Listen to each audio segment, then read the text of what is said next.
apparently the president is saying that the trade deal with China is going to be signed on January the 15th. So in a couple of weeks, that kind of holds to the schedule we heard yesterday. Yeah. China South Morning Post was saying it was coming up soon.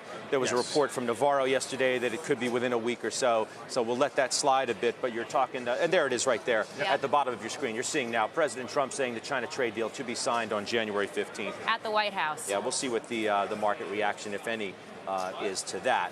But there is a tweet from the president right now regarding that. A ceremony, he says, will take place at the White House.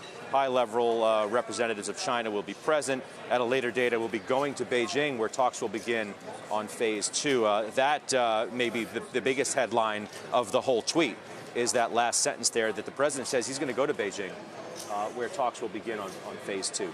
So a face-to-face with President Xi. Phase 2 is just this kind of hazy thing that hangs out there. And I mean, honestly, once we get into next year and, you know, you're anniversarying the tariffs that have already been in place, I don't think it necessarily is going to be a big worry point for the market. And anything that comes further down the road in terms of an agreement would be potentially a small bonus. It'll be interesting to see, though, what phase 2 entails, and also the details around phase 1 as well. I mean, we've heard from officials within the White House what's involved, but the actual details, you've already got people starting to poke holes in this idea of some of the structural reforms, state subsidies. If that's not in phase 1, is it in phase 2?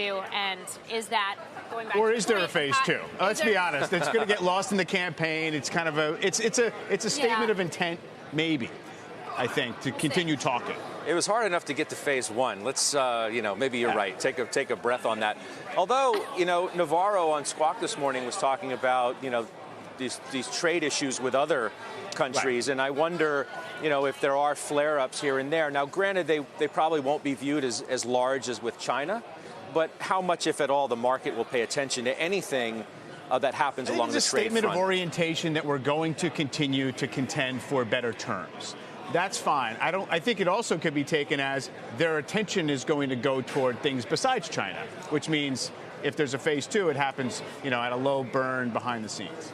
Well, I also think you got to take into effect the fact that we have started to strike some bilateral trade agreements. You've got USMCA, Brexit moving forward. The expectation is that the U.S. starts to engage in trade talks with the UK as well, what all of that could mean from a positive side as well, despite what's going on with China.